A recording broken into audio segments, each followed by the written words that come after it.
नमस्कार। आज हम एक बहुत ही दिलचस्प वित्तीय टूल के बारे में जानेंगे जो भारतीय बाजार को दुनिया से जोड़ता है। और हाँ, ये ट्रेडर्स को बाजार खुलने से पहले ही उसका रुख भी बता देता है। जी हाँ, हम बात कर रहे हैं GIFT निफ्टी की। कभी सोचा है कि कुछ ट्रेडर्स सुबह सुबह बाजार खुलने से पहले ही कैसे बता देते हैं कि आज मार्केट ऊपर जाएगा या नीचे?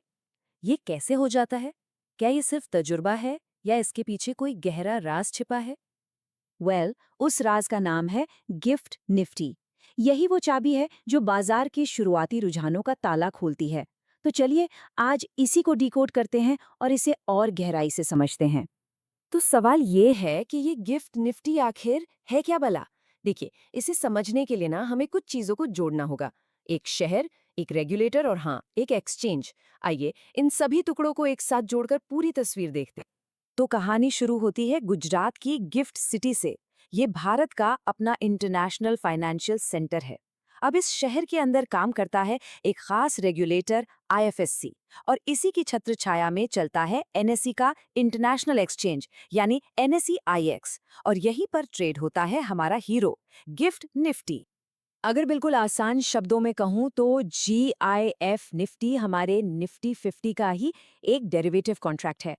पहले यही चीज सिंगापुर एक्सचेंज पर SGX निफ्टी के नाम से ट्रेड होती थी, लेकिन अब ये पूरी तरह से घर वापस आ गया है भारत की GIFT सिटी में।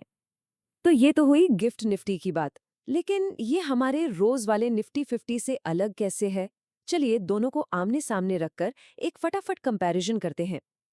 अरे दोनों में जमीन आसमान का फर्क है, सच में।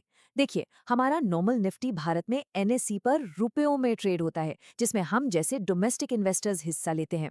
दूसरी तरफ है गिफ्ट निफ्टी, जो गिफ्ट सिटी में अमेरिकी डॉलर में ट्रेड होता है, और इसका मैदान खास तौर पर विदेशी निवेशकों और NRIs के लिए सजाया गया है। लेकिन इन सब में जो सबसे बड़ा गेम चेंजर है ना, वो है टाइमिंग।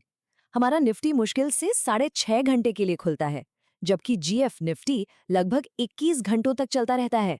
और याद है वो शुरू वाली पहेली, ट्रेडर्स को मार्केट का अंदाजा कैसे लगता है? जी हाँ, यही वो 21 घंटे का खेल है जो उन्हें सुबह का इशारा दे देता है। अब एक सवाल मन में आता है कि भाई जब इंडिया में एक इतना सक्सेसफुल स्टॉक मार्केट पहले से ही था, तो फिर ये नई गिफ्ट सिटी और एक अलग एक्सचेंज की जरूरत ही क्यों पड़ी? ये सवाल बिल्कुल जायज है, और इसका जवाब न भारत की एक बड़ी आर्थिक चुनौती में छुपा हुआ है। समस्या थी कैपिटल फ्लाइट की, यानी हमारी पूंजी का देश से बाहर जाना। जरा सोचिए, भारत की ही कोई म्यूचुअल फंड कंपनी है, उसे अमेरिका से डॉलर्स में इन्वेस्टमेंट चाहिए, तो पता है उसे क्या करना पड़ता था? उसे सिंगापुर या दुबई जाकर अपना ऑफिस रजिस्टर करना पड़ता था। मतलब हमारा पैसा, हमारी नौकरियां, हमारा टैक्स, सब कुछ बाहर जा रहा था। और विदेशी निवेशक बेचारे डॉलर रुपए के झंझट से अलग परेशान थे। तो इसका सल्यूशन क्या था?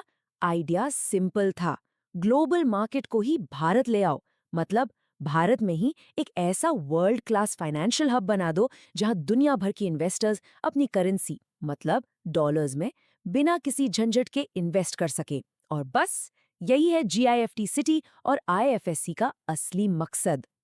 और सुनिए, ये सिर्फ कोई कागजी प्लान नहीं है, ये अब हकीकत बन चुका है।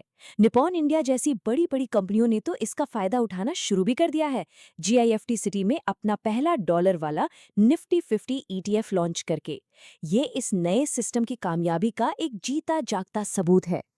तो आखिर में सवाल ये है कि इस पूरे सिस्टम से ग्लोबल इन्वेस्टर्स को और खुद भारत को क्या ठोस फायदे मिलते हैं? चलिए इसे भी समझ लेते हैं। देखिए, विदेशी निवेशकों के लिए तो ये सोने पर सुहागा है।